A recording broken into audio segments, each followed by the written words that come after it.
A very good morning, everyone. As we have already done our half chapter, chapter number 2, that is financial system and economic development. Now, the next topic is the role of financial system in economic development. Economic development एक continuous process है और economic development और finance ये दो terms आपस में बहुत ही closely related हैं क्योंकि इकोनॉमिक डेवलपमेंट फाइनेंस के बिना पॉसिबल नहीं है या कह सकते हैं कि इकोनॉमिक ग्रोथ फाइनेंस के बिना पॉसिबल नहीं है। हम ग्रोथ की बात तो करते हैं किसी भी कंट्री की कि डेवलप हो रही है या डेवलपिंग है, मतलब यह ग्रो कर रही है, लेकिन वो पैसे के बिना पॉसिबल नहीं है। तो उसके लिए बेसिकली हमारा फाइनेंशियल सिस्टम यानी हमारा फाइनेंशियल सेक्टर जो है वो इम्पोर्टेंट रोल प्ले करता है। कैसे? जो डिफरेंट बैंक्स हैं, फाइनेंशियल इंस्टीट्यूशन है, या वो किस तरीके से हेल्प कर रहे हैं इन promoting the economic development of the nation. तो फर्स्ट पॉइंट आता है प्रमोट सेविंग्स। अब बैंक क्या करते हैं, कुछ हाउस होल्ड सेविंग्स को और कॉर्पोरेट सेविंग्स को कलेक्ट करते हैं from the different people of the Nations और उनको कुछ लुक्रेटिव सेविंग स्कीम्स प्रोवाइड करते हैं, जैसे कि fix deposit schemes, higher rate of interest मिलेगा सीनियर सिटीजन को।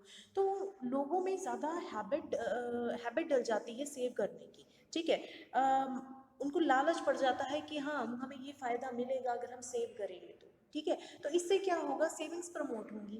जितनी ज़्यादा सेविंग्स होंगी बैंक के पास उतनी ज़्यादा ही इकोनॉमी जो है फ्लरिश कर सकेगी। फ्लरिश कैसे कर सकेगी? जो डिफरेंट डेवलपमेंट प्रोजेक्ट्स हैं वो हमारे कंप्लीट हो सकेंगे। पैसा होगा तभी वो डिफरेंट डेवलपमेंट प्रोजेक्ट्स कंप्लीट होंगे। ठीक है, तो उतनी ज़्यादा हमारी इकोनॉमिक डेवलपमेंट पॉसिबल है। क्लियर? तो सबसे पहला है कि सेविंग्स को प्रमोट करना बहुत ज़रूरी है, क्योंकि अगर सेविंग्स को एक तरीके से प्रमोट किया जाएगा तो जो बैंक्स हैं उनके पास अबंडेंट फाइनेंस होगा और जो डिफरेंट डेवलपमेंट प्रोजेक्ट्स हैं वो कंप्लीट हो सकेंगे टाइमली। ठीक है, second one is helpful in investment of savings. अब जो इकोनॉमिक डेवलपमेंट है वो डिपेंड करती है रेट ऑफ कैपिटल फॉर्मेशन पर, और rate of capital formation depend करता है on the investment of savings. अब सेविंग्स तो हमने कलेक्ट कर ली, लेकिन इन्वेस्टमेंट की मोबिलाइजेशन भी तो होनी बहुत ज़रूरी है। ठीक है, वो पैसा कहीं ना कहीं लगना भी तो ज़रूरी है, इन्वेस्ट तो होगा।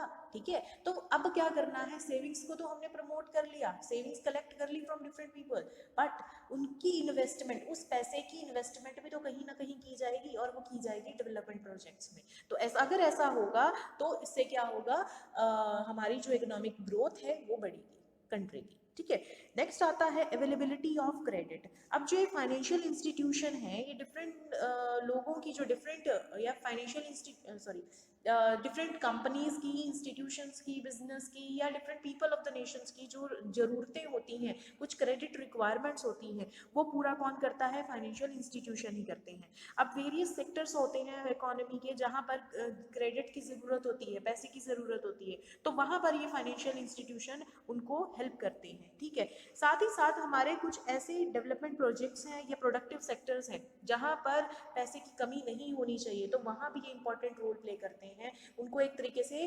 फाइनेंस प्रोवाइड करते हैं टाइमली। ठीक है, नेक्स्ट आता है helpful in development of priority sectors.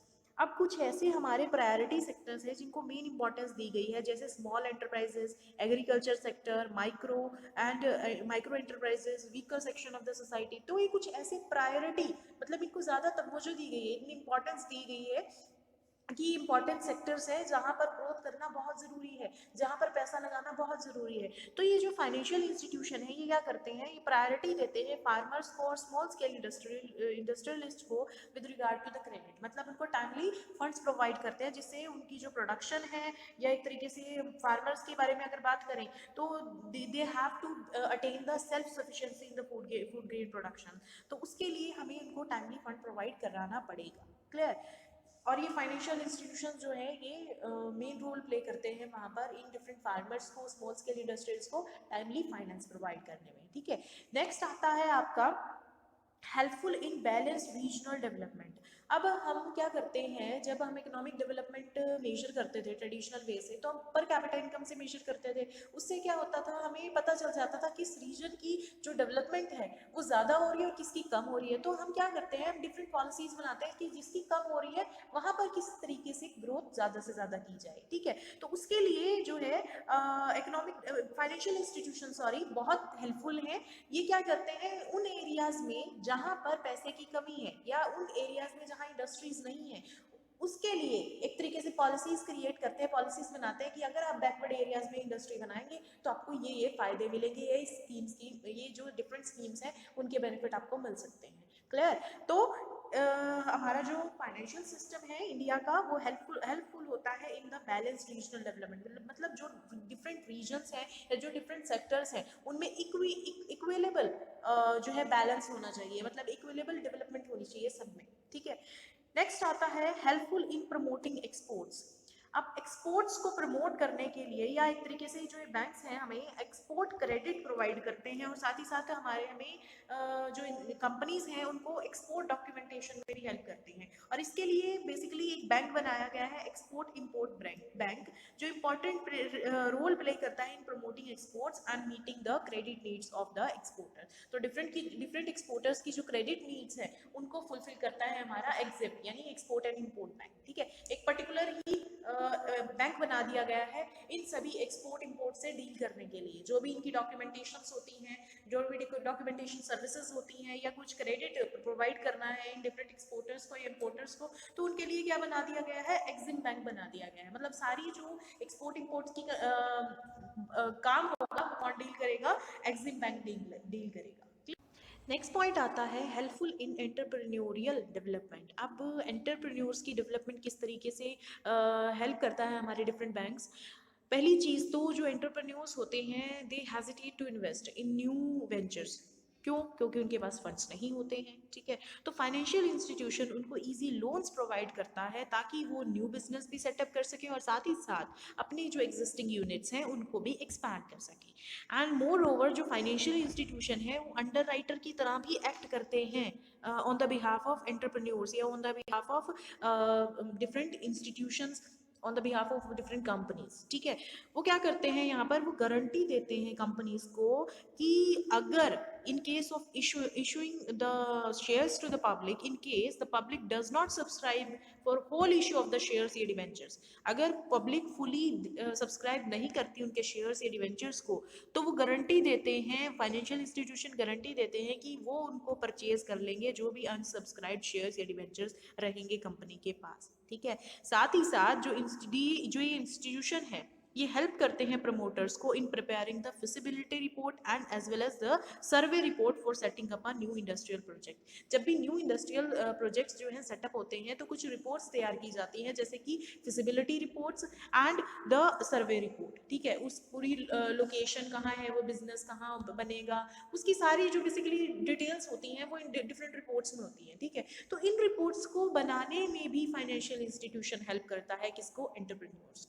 ठीक है, नेक्स्ट आता है आपका प्रमोट एग्रीकल्चरल डेवलपमेंट।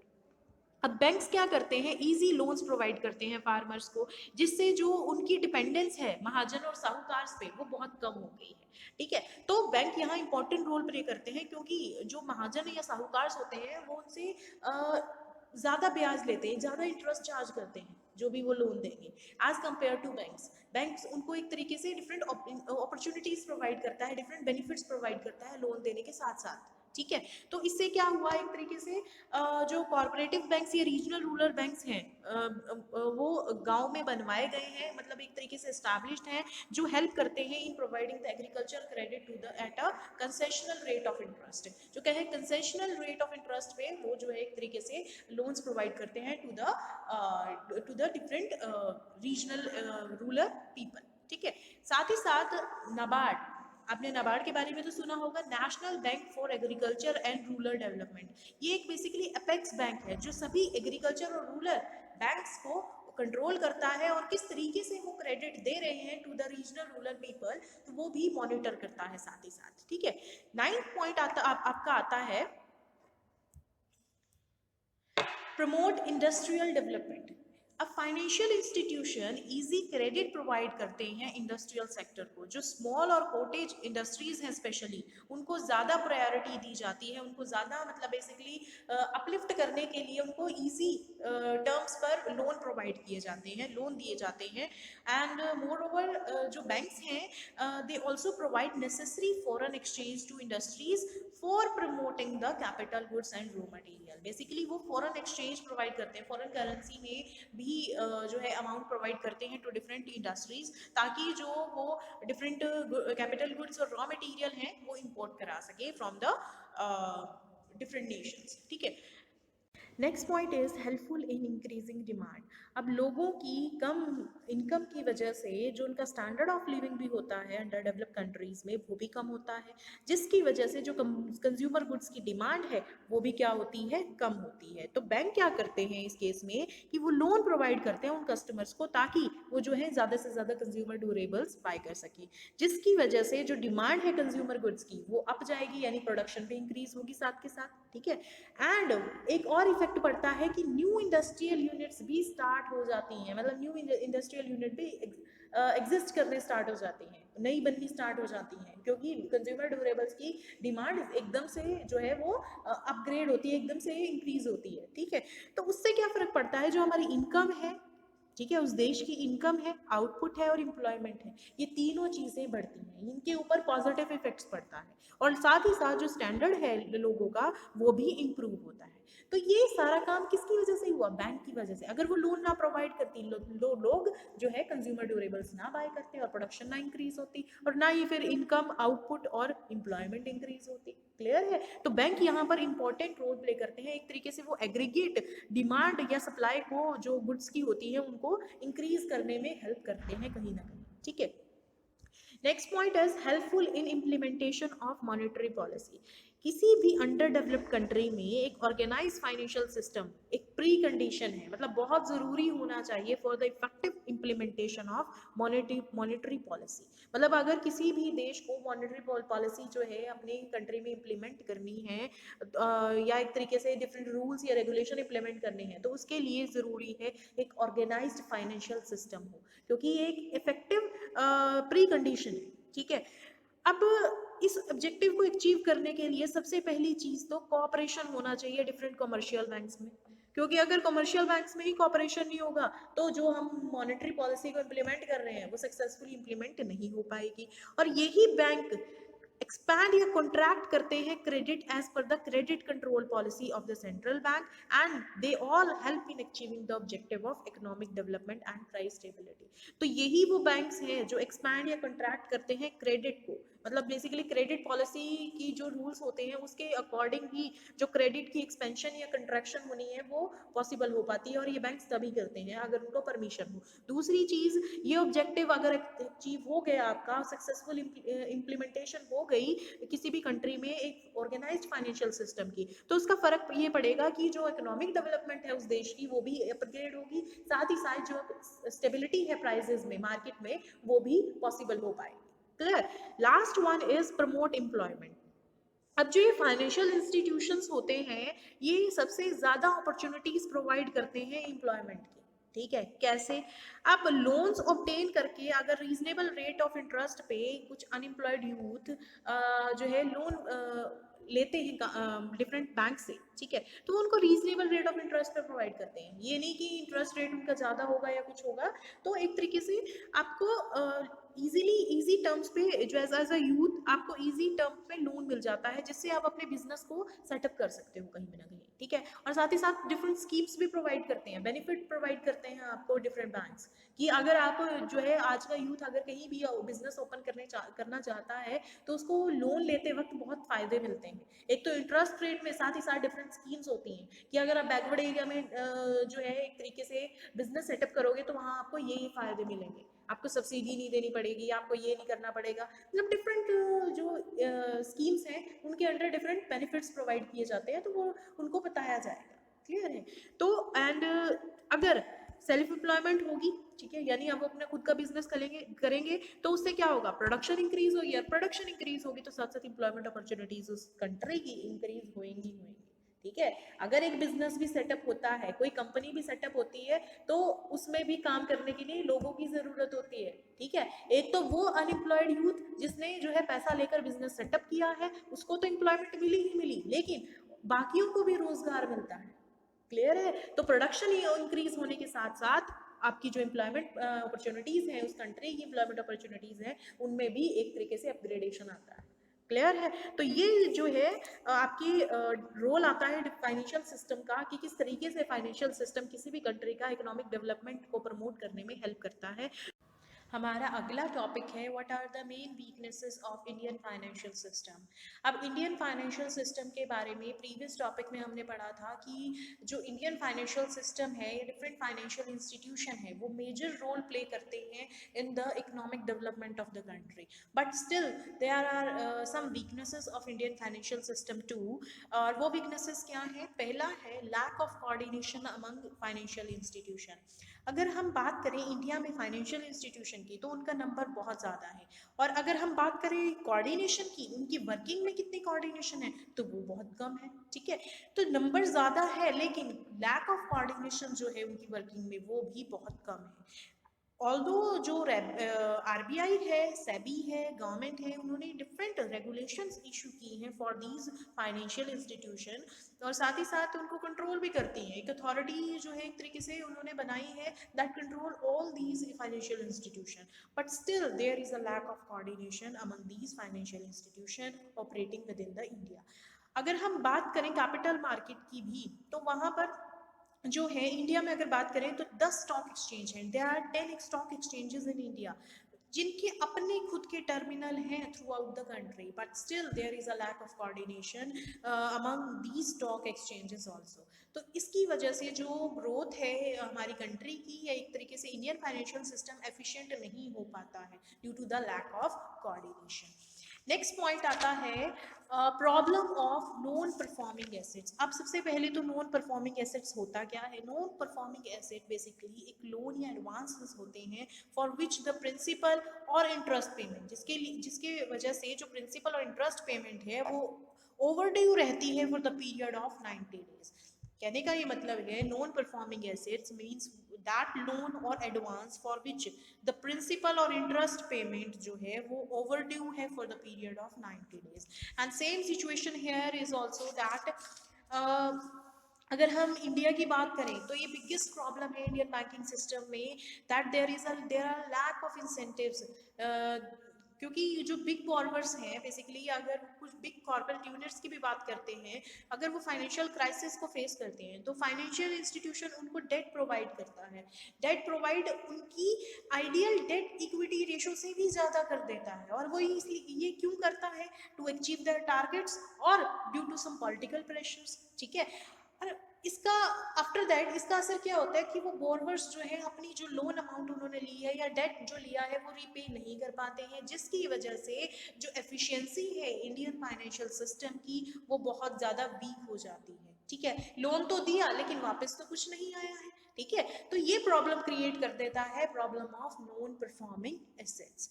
नेक्स्ट आता है आपका third point, dominance of banks in industrial finance. अब जो इंडस्ट्रियल यूनिट्स हैं बेसिकली वो अपने जो फाइनेंशियल नीड्स होती हैं वो किसके थ्रू जो है एक तरीके से फुलफिल करते हैं? Through banks. ठीक है, उनकी डिपेंडेंस पब्लिक फंड्स में इतनी ज़्यादा नहीं होती है। ठीक है, अब पब्लिक ने सेव किया हुआ है, उन्होंने इन्वेस्ट करना था, वो इन्वेस्ट नहीं कर पाते, क्योंकि हमारे जो इंडस्ट्रियल यूनिट्स हैं या बिग कॉर्पोरेट यूनिट्स हैं वो किसके ऊपर डिपेंड होते हैं? फंड्स के लिए बैंक्स के ऊपर। ठीक है, तो ये सबसे बड़ी मेन दिक्कत आती है, जो बैंक है उनकी डोमिनेंट पोजीशन बन जाती है, जिसकी वजह से जो इंडस्ट्रियल यूनिट्स भी हैं वो फाइनेंस कहाँ से लेती हैं? बैंक से लेती हैं। तो इनकी वजह से जो है अदर फाइनेंशियल इंस्टीट्यूशन की लेस डेवलपमेंट जो है वो होती है। लेस डेवलपमेंट मनी मतलब कि जो हमारा ग्रोथ है एफिशिएंट फाइनेंशियल सिस्टम का वो कहीं ना कहीं रुक जाता है, एक तरीके से कहीं ना कहीं वो जो डोमिनेंट पोजीशन है बैंक की वो कहीं ना कहीं अफेक्ट करती है हमारे अदर फाइनेंशियल इंस्टीट्यूशन के काम को, या एक तरीके से उनके नाम को। ठीक है, नेक्स्ट पॉइंट आता है हमारा एक्सेसिव स्पेकुलेशन। अब जो स्टॉक मार्केट है उसमें बहुत ज़्यादा स्पेकुलेशंस होती हैं। स्पेकुलेशंस मीन सट्टेबाजियाँ, मतलब सट्टे बहुत लगते हैं। ठीक है, अब सेबी और सिक्योरिटीज़ कॉन्ट्रैक्ट एक्ट ने वैसे तो बहुत सारे रेगुलेशंस बनाए हैं इन सट्टेबाजियों को एक तरीके से चेक करने के लिए, इनको रोकने के लिए, but still they are unable to detect all of them. ठीक है, अब अगर हम बात करें सट्टेबाजी की, तो जब बिग इन्वेस्टर्स होते हैं वो मेनली इंडल्ज होते हैं स्पेकुलेशंस में। वो क्या करते हैं? वो सिक्योरिटीज को बल्क में बाय करते हैं और इसकी वजह से जो उनका सिक्योरिटीज का प्राइस होता है वो टेम्पररी हाई हो जाता है, but this price does not match with the fundamental strength of the company, और ये जो कंपनी की फंडामेंटल स्ट्रेंथ है उससे मैच नहीं करता है, क्योंकि ये टेम्परेरी बेसिस पे ही राइज हुआ है। और जो स्मॉल इन्वेस्टर होते हैं उनको ये चीज पता नहीं होती है, वो सिक्योरिटीज को बाय कर लेते हैं और उनको क्या होता है, लॉस होता है due to fall in price of these securities. तो इसकी वजह से जो उनका भरोसा है फाइनेंशियल मार्केट पे वो हट जाता है, वो मतलब एक तरीके से उठ जाता है, उनका विश्वास ही नहीं होता कि हमारे साथ ऐसा हुआ है, यानी ये इसमें ऐसे ही होता होगा, उनको एक धारणा बन जाती है, उनकी एक हैबिट बन जाती है कि अब तो यहाँ करना ही नहीं है, मतलब हमारे फाइनेंशियल मार्केट में डील करना ही है, क्योंकि यहाँ तो लॉसेस ही होते हैं। ठीक है, और ये काम किसका होता है, बिग इन्वेस्टर्स का होता है, बेसिकली वो स्पेकुलेशंस के चक्कर में वो छोटे जो इन्वेस्टर्स होते हैं उनका भी कहीं ना कहीं नुकसान करा देते हैं। तो जो छोटे इन्वेस्टर्स हैं वो क्या समझते हैं कि हमें फिजिकल एसेट्स में ही ज्यादा से ज्यादा इन्वेस्ट करनी चाहिए rather than the financial asset, तो इनकी वो ये उनकी क्या हो जाती है, धारणा बन जाती है, और ये धारणा कहीं ना कहीं हमारी जो फाइनेंशियल मार्केट है, इंडियन फाइनेंशियल मार्केट है, उसकी ग्रोथ को रोकती है। नेक्स्ट पॉइंट आता है आपका लेस लिक्विडिटी। लेस लिक्विडिटी में क्या होता है, जो इन्वेस्टर्स होते हैं, जो स्मॉल इन्वेस्टर्स होते हैं, वो बेसिकली लो प्राइस सिक्योरिटीज को बाय करते हैं, और फिर उनको दिक्कत आती है किसमें, उन सिक्योरिटीज को सेल करने में या उनको कैश में कन्वर्ट कराने में। तो ये दिक्कत उनको ये जो है, ये दिक्कत की वजह से उनको ये होता है कि हमने बहुत बड़ी गलती कर दी, एक तरीके से हमें फिजिकल एसेट्स में इन्वेस्ट करना चाहिए था, फाइनेंशियल एसेट्स में नहीं करना चाहिए था। ठीक है, और इस सोच की वजह से, उनकी इस सोच की वजह से जो है उनको फाइनेंशियल सिस्टम में कहीं ना कहीं कमी दिखती है, और यही एक रीजन है कि फाइनेंशियल सिस्टम की ग्रोथ नहीं हो पाती है। तो उनके दिमाग में होता है कि ये जो फाइनेंशियल एसेट्स होते हैं, फाइनेंशियल मार्केट में जो हम सिक्योरिटीज को बाय सेल करते हैं, तो उनकी वजह उसमें क्या होता है, उनकी लेस लिक्विडिटी होती है, उनको कन्वर्ट नहीं करा सकते जल्द से जल्द कैश में। ठीक है, तो उनकी धारणा से जो हमारी ग्रोथ है फाइनेंशियल सिस्टम की, वो कहीं ना कहीं अफेक्ट होती है।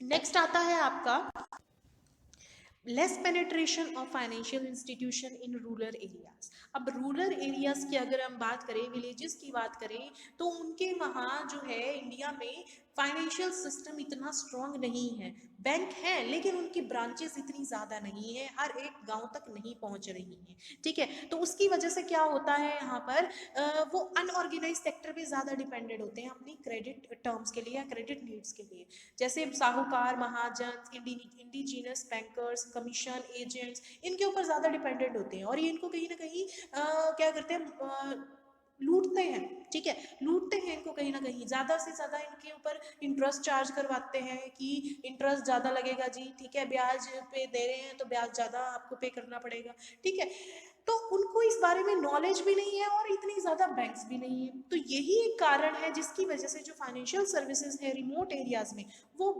वहाँ पर इन सर्विसेज की बहुत ज़्यादा कमी है, और ये कहीं ना कहीं हमारे फाइनेंशियल सिस्टम को, इंडियन फाइनेंशियल सिस्टम को अफेक्ट करती है ये बात। ठीक है, नेक्स्ट पॉइंट आता है weak management of stock exchange.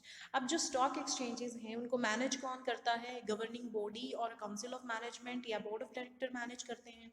अब ये जो सभी मेंबर्स हैं गवर्निंग बॉडी के, ये परमानेंट तो होते नहीं है। ठीक है, तो ये क्या करते हैं, they may not take much interest in the affairs of the stock exchange, मतलब जो काम होता है स्टॉक एक्सचेंज का, उसकी मैनेजमेंट का, वो कहीं ना कहीं मतलब उस चीज़ से कटते हैं कि हमें क्या लेना। ठीक है, तो उनकी ये धारणा होती है, तो जिसकी वजह से जो स्टॉक एक्सचेंज की मैनेजमेंट है या एक तरीके से उसका काम है, कहीं ना कहीं उसकी परफॉर्मेंस अफेक्ट होती है, नेगेटिवली अफेक्ट होती है। जो और साथ ही साथ जो मॉनिटरिंग ट्रांजैक्शन है between the client and broker और सब ब्रोकर, वो जो है बहुत ज़्यादा वीक हो जाती है। वीक होने का मतलब यहाँ है कि वहाँ पर ज़्यादा से ज़्यादा फ्रॉडुलेंट एक्ट कमिट होंगे, मतलब फ्रॉड ज़्यादा से ज़्यादा होगा, जिसकी वजह से इन्वेस्टर्स को नुकसान होगा और साथ ही साथ जो हमारा इंडियन फाइनेंशियल सिस्टम है उसकी ग्रोथ को भी अफेक्ट होगा। ठीक है, last point of the weaknesses of Indian financial system is failure in checking insider trading। अब insider trading क्या होता है, insider trading में basically inside यानी कुछ ऐसी information जो हमें insider से, उस एरिया के या एक तरीके से उस कंपनी के, उस इंस्टीट्यूशन के इनसाइडर जो गुप्तचर है बेसिकली, ठीक है, उन्होंने कोई ऐसी इंफॉर्मेशन दी जिसके बेसिस पे हमने वो ट्रांजेक्शन परफॉर्म करी या एक तरीके से वो ट्रेडिंग करी है उन शेयर्स की या स्टॉक की। ठीक है। अब इसमें क्या होता है, पर्सन बाइज और सेल अ स्टॉक और a share based on the information that is not available to the public. ऐसी कोई इंफॉर्मेशन जो कुछ एक लोगों को पता है और उन्होंने ही उस इंफॉर्मेशन के बेसिस पे अपने प्रॉफिट्स कमा लिए या फायदा उठा लिया उस इंफॉर्मेशन का, ठीक है। अभी वो पब्लिक को नहीं पता है, अनपब्लिश्ड है वो इंफॉर्मेशन, और ये कंसेप्ट इलीगल है। लेकिन अगर पब्लिक को पता होती वो चीज तो वो कंसेप्ट होता लीगल। क्लियर। तो इनसाइडर ट्रेडिंग में फॉर एग्जांपल, यहाँ एग्जांपल से आपको इजीली क्लियर हो जाएगा what is the meaning of insider trading. अब तो फॉर एग्जांपल एक कंपनी है, ठीक है, उसके कुछ एम्प्लॉयज भी होंगे, ठीक है, उसके कुछ मैनेजर्स भी होते हैं, तो उनके पास कहीं ना कहीं जो है फर्म की इंफॉर्मेशन होगी, कुछ ऐसी इंफॉर्मेशन जैसे मान लो वो कंपनी किसी और कंपनी के साथ मर्ज होने जा रही है क्योंकि वो अच्छे से चल नहीं रही है, ठीक है, या उसको कोई और कंपनी एक्वायर करने जा रही है। अब ये इंफॉर्मेशन पब्लिक को नहीं पता, ठीक है, अनपब्लिश्ड है ये इंफॉर्मेशन, लेकिन विद इन द ऑर्गेनाइजेशन जो है एक तरीके से वो इंफॉर्मेशन जो है किसी ना किसी के पास पहुंच चुकी है, ठीक है। अब एम्प्लॉयज हैं या मैनेजर है, उनके पास भी कहीं से आई होगी वो इंफॉर्मेशन, कुछ सीनियर एग्जीक्यूटिव्स ने उनको दी होगी, ठीक है। तो ऐसी कोई इंफॉर्मेशन जो पब्लिक को नहीं पता लेकिन उनके विद इन द जो इनसाइडर लोग हैं उनको पता है, और उन इनसाइडर लोगों ने ही उसका फायदा उठाया है। फायदा कैसे उठाया, जैसे मैनेजर्स हैं, अगर मान लो उस कंपनी के ही उस मैनेजर ने कुछ शेयर्स जो है बाय किए होंगे, तो वो क्या करेगा, उनको अगर पता चल गया उसको कि मर्जर हो रहा है, ठीक है, तो वो क्या कर देगा, उनको सेल आउट कर देगा पहले ही, लॉस में जाने से पहले ही, ठीक है, मतलब उसको लॉस ना हो जाए इससे वो पहले ही वो जो इंफॉर्मेशन के बेसिस पे वो क्या कर देगा, अपने शेयर्स को किसी और को सेल आउट कर देगा, ठीक है। तो यहाँ पर एक तरीके से ये कंसेप्ट क्या है, इलीगल है। इसको basically this is unhealthy practice that badly affects the common investors. जो हमारे छोटे इन्वेस्टर्स होते हैं उनको ये चीज़ बड़ा अफेक्ट करती है क्योंकि उनके पास ये इन्फॉर्मेशन आई नहीं, जिनके पास पहले ही थी, अनपब्लिश थी इन्फॉर्मेशन, इलीगल वे से उनको मिली थी, तो उन्होंने उस चीज़ का फ़ायदा उठा लिया। तो इसकी वजह से मेन चीज़ यही आती है इस पॉइंट में कि हमारा जो इंडियन फाइनेंशियल सिस्टम है वो उसकी जो अथॉरिटीज़ हैं बेसिकली वो इस कंसेप्ट को या एक तरीके से इस गलत चीज़ को पकड़ नहीं पाती है, गलत चीज़ को पकड़ नहीं पाती है, तो उसकी वजह से हमारा जो इंडियन फाइनेंशियल सिस्टम है वो वीक हो गया है, क्योंकि सबसे ज़्यादा घाटा यहाँ पर कॉमन इन्वेस्टर्स को होता है। Clear. Our last topic of this chapter is financial sector reforms in India.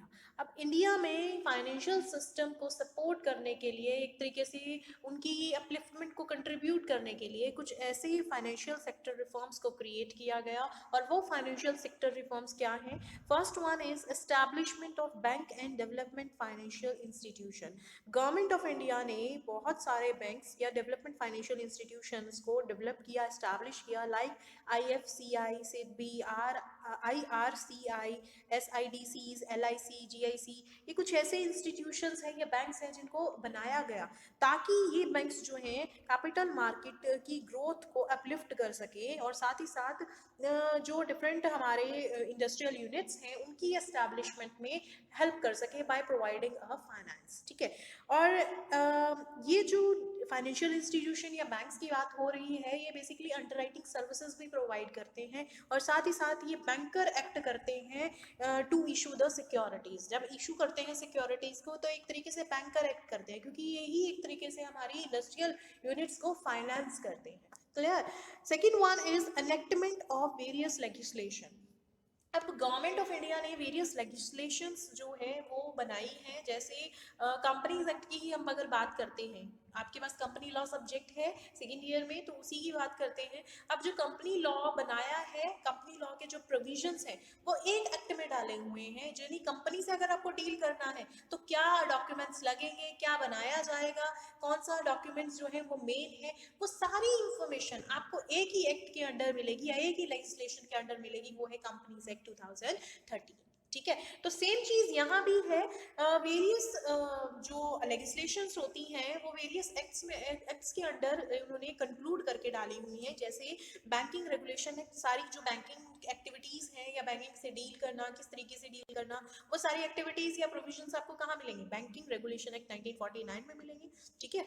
Securities and exchange board of India, SEBI act जो है 1992 में बना, foreign exchange management act FEMA 1999 में बना, कंपटीशन एक्ट 2002 जो है, और साथ ही साथ कंपनीज एक्ट 2013। तो ये वेरियस रेगुलेशंस या लेजिस्लेशंस बनाई है उन्होंने, ताकि जो वेरियस कंस्टिट्यूएंट्स हैं फाइनेंशियल सेक्टर के, उनको रूल आउट किया जा सके कि जो डिफरेंट प्रोविजन है कि क्या काम किस तरीके से होगा, क्या प्रोसीजर होगा, वो आपको डिफरेंट जो भी सेक्टर होगा, फाइनेंशियल सेक्टर होगा, जिस भी काम से आपको रिलेटेड, जैसे कंपनी से कोई जो है आपको इशू है तो किस तरीके से डील किया जाएगा और कौन करेगा, वो सारी इंफॉर्मेशन आपको कंपनीज एक्ट 2013 में मिलेगी। तो डिफरेंट लेजिस्लेशंस बनाई गई हैं, प्रोविजंस बनाए गए हैं, ताकि जो वेरियस कंपनीज हैं, स्टॉक मार्केट्स हैं, ब्रोकर्स हैं, सब्सक्राइबर हैं, उनको एक तरीके से गाइड किया जा सके कि ये काम इस तरीके से होगा। नेक्स्ट पॉइंट आता है आपका सेटिंग अप ऑफ SEBI। अब जो securities and exchange board of India है, वो सेटअप हुआ था 1988 में, and it was given a statutory recognition in 1992। तो सेबी जो है वो बनाया गया था in order to create an environment which would facilitate mobilisation of adequate resources through the securities market and its efficient location. तो कहने का ये मतलब है कि द बोर्ड जो है वो क्रिएट हुआ था ताकि जो है एक अच्छा इन्वायरमेंट या एक प्रॉपर इन्वायरमेंट प्रोवाइड किया जा सके इन्वेस्टर्स को, और उनकी को प्रोटेक्ट किया जा सके, इन्वेस्टर्स के इंटरेस्ट को प्रोटेक्ट किया जा सके, और सिक्योरिटीज मार्केट की जो फंक्शनिंग है वो प्रॉपर तरीके से हो, कोई फ्रॉड्स ना कमिट हो उन ट्रांजेक्शन्स में या उस सिक्योरिटीज मार्केट में। क्लियर है? साथ ही साथ it was initiated in order to check the corporate scams, जो स्कैम्स होते हैं, डिफरेंट फ्रॉड्स होते हैं, उनको इजीली चेकआउट कर सके, एक तरीके से ट्रांसपेरेंसी जो है हमारी जो सिक्योरिटीज की वर्किंग है, सिक्योरिटीज मार्केट की जो वर्किंग है उसमें आए। ठीक है, ट्रांसपेरेंसी आए, कोई कॉर्पोरेट स्कैम्स वगैरह ना हो कॉर्पोरेट सेक्टर में। ठीक है, तो that is the main reason of establishing a SEBI या setting up of a SEBI, कि एक अच्छा इन्वायरमेंट हम इन्वेस्टर्स को दें और साथ ही साथ हम सब इन्वेस्टर्स के इंटरेस्ट को प्रोटेक्ट करें, एंड जो सिक्योरिटीज मार्केट की जो फंक्शनिंग है वो प्रॉपर तरीके से हो without any frauds. Fourth point is promoting credit rating agencies. सबसे पहले तो क्रेडिट रेटिंग एजेंसीज होती क्या है, इनका काम क्या होता है? Credit rating agencies basically credit rating करती हैं। ये क्या करती हैं? ये इवेल्युएट करती हैं या एक तरीके से असेस करती है किसी इंडिविजुअल की या किसी कंपनी की क्रेडिट वर्दीनेस को, कि कितनी जल्दी वो डेट पे कर देंगे। ठीक है, वो जो डेट उन्होंने लिया है या लोन लिया है वो कितनी जल्दी वो पे कर सकते हैं। ठीक है, तो वो उनकी बेसिकली क्रेडिट वर्दीनेस को असेस करती हैं हमारी क्रेडिट रेटिंग एजेंसीज। अगर हम बात करें इंडिया में एट प्रेजेंट हमारी 4 क्रेडिट रेटिंग एजेंसीज ऑपरेट कर रही हैं। सबसे पहली है क्रिसिल, दूसरी ICRA, तीसरी है केयर, और fourth one is Fitch rating agency limited. ठीक है, ये 4 रेटिंग एजेंसीज हैं जो basically credit worthiness of various debtors को जो है असेस कर रही हैं, इवेल्युएट कर रही हैं, और साथ ही साथ ये एजेंसीज हमें गाइडेंस प्रोवाइड करती है, इन्वेस्टर्स को गाइडेंस प्रोवाइड करती है, ताकि वो जो है क्रेडिट रिस्क जो एसोसिएटेड होता है विद वेरियस डेट इंस्ट्रूमेंट्स उनको बताती है कि जो अगर आप डिवेंचर में एक तरीके से इन्वेस्ट करोगे तो आपका जो क्रेडिट रिस्क है वो इतना होगा। मतलब बेसिकली वो क्रेडिट जो रिस्क एसोसिएटेड होता है डिफरेंट डेट इंस्ट्रूमेंट्स के साथ वो उनको गाइड करती हैं। क्लियर? एंड इससे क्या होता है, एक हेल्दी डेवलपमेंट होती है फाइनेंशियल सेक्टर की। मतलब हेल्दी कंपटीशन हुआ, हेल्दी कंपटीशन यानी healthy development of a financial sector. ठीक है, तो ये भी एक मेन इंपॉर्टेंट रोल प्ले करती है, एक इंपॉर्टेंट फाइनेंशियल रिफॉर्म है इन इंडियन फाइनेंशियल सिस्टम। ठीक है, next point is promoting growth of stock market. Government of India ने बहुत सारे इनिशिएटिव्स लिए, स्टेप्स लिए, मेजर्स लिए, जिसकी वजह से जो स्टॉक मार्केट का शेयर था वो बहुत ज़्यादा इंक्रीज हुआ है। वो कैसे? सबसे पहली चीज़ तो नेशनल स्टॉक एक्सचेंज 1993 में बनाया गया to deal out various problems of stock markets, and moreover 10 stock exchange were registered with SEBI as per the report of 2019, जिसमें से 3 जो हैं कॉमोडिटी एक्सचेंजेस के लिए हैं और 7 जो हैं वो डील करते हैं फाइनेंशियल सिक्योरिटीज़ में। And moreover to improve the management of the stock exchange government ने बहुत वेरियस मेजर्स लिए हैं, बहुत सारे मेजर्स लिए हैं। एंड मोर ओवर सब ब्रोकर्स और ब्रोकर्स ने अपने टर्मिनल बनाने स्टार्ट कर दिए with in the different cities of the stock exchange, जिसकी वजह से जो शेयर है स्टॉक मार्केट का या स्कोप है स्टॉक मार्केट का वो बहुत ज़्यादा इंक्रीज हुआ, वाइड हुआ, जिसकी वजह से जो ग्रोथ है कैपिटल मार्केट की वो भी प्रमोट हुई साथ ही साथ। क्लियर? नेक्स्ट पॉइंट है creating awareness of investment opportunities. एक तरीके से हमारे जो इन्वेस्टर्स हैं उनको अवेयर कराने के लिए एंड उनकी प्रॉब्लम्स से डील आउट करने के लिए एक ऑनलाइन इन्वेस्टर हेल्पलाइन को बनाया गया, दैट वाज www.investorhelpline.in।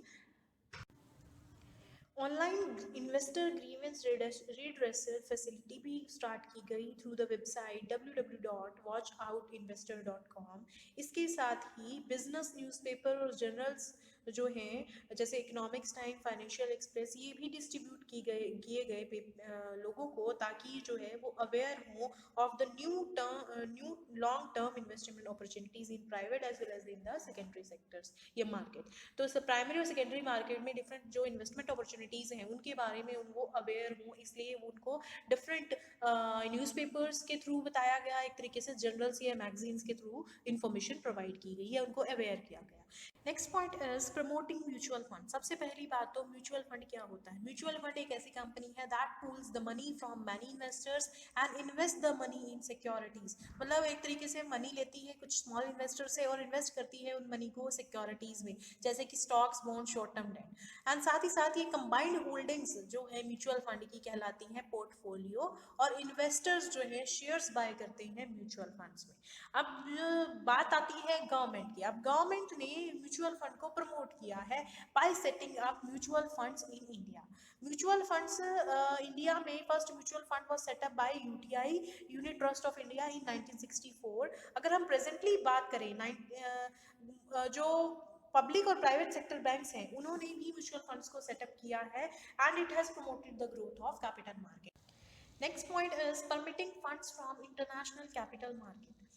अगर हम बात करें रिसेंट सिनेरियो की, तो Indian companies have allowed to raise funds from international capital market, और वो किस तरीके से, through the issue of currency convertible bonds, ADRs, American depository receipt, global depository receipt, external commercial borrowing, और साथ ही साथ इंडियन कैपिटल मार्केट्स में जो है लार्ज इनफ्लो हुआ है किसका, फॉरेन कैपिटल का, बाय एनआरआईज, ठीक है, non resident Indians, foreign institutional investors, overseas institutional investors. इनकी वजह से जो इनफ्लो है फॉरेन कैपिटल का इंडियन मार्केट में बहुत ज्यादा हुआ है, और and this all these things have raised the availability of capital in Indian market. Next point आता है डीमेटीरियलाइजेशन ऑफ सिक्योरिटीज। डीमेटीरियलाइजेशन ऑफ सिक्योरिटीज का मतलब क्या होता है, एक ऐसा प्रोसेस है जिसमें जो फिजिकल शेयर्स हैं, सिक्योरिटीज आपके पास होंगी, उनको डिजिटल या इलेक्ट्रॉनिक फॉर्म में कन्वर्ट कर दिया जाएगा, और आपको एक जैसे बैंक अकाउंट होता है इसी इसी तरीके से जो इलेक्ट्रॉनिक फॉर्म में कन्वर्ट होती हैं आपकी शेयर्स एंड सिक्योरिटीज, उसके लिए डीमैट अकाउंट होता है। तो जो भी आप ट्रांजेक्शन्स करोगे वो डीमैट अकाउंट के थ्रू ही करोगे, ठीक है। तो इससे एक फायदा होता है, अगर आप डीमेटीरियलाइजेशन ऑफ सिक्योरिटीज करते हो, ये डीमैट अकाउंट ओपन अप करते हो, या सिक्योरिटीज को एक तरीके से इलेक्ट्रॉनिक फॉर्म में ट्रेड करते हो, तो आपको एक फ़ायदा मिलता है, क्योंकि जो डिफरेंट रिस्क एसोसिएटेड होते थे फिजिकल सिक्योरिटीज़ को ट्रेड करने में, जैसे कि जब डिले हो जाता था ट्रांसफ़र में, बैड डिलीवरी या थेफ्ट, कई बार चोरी भी हो जाती थी, फेक और force shares, relief from stamp duty on the transfer of shares, तो ये सारे ऐसे काम करने पड़ते थे आपको जब भी आप फिजिकल सिक्योरिटीज़ में डील करते थे या ट्रेड करते थे।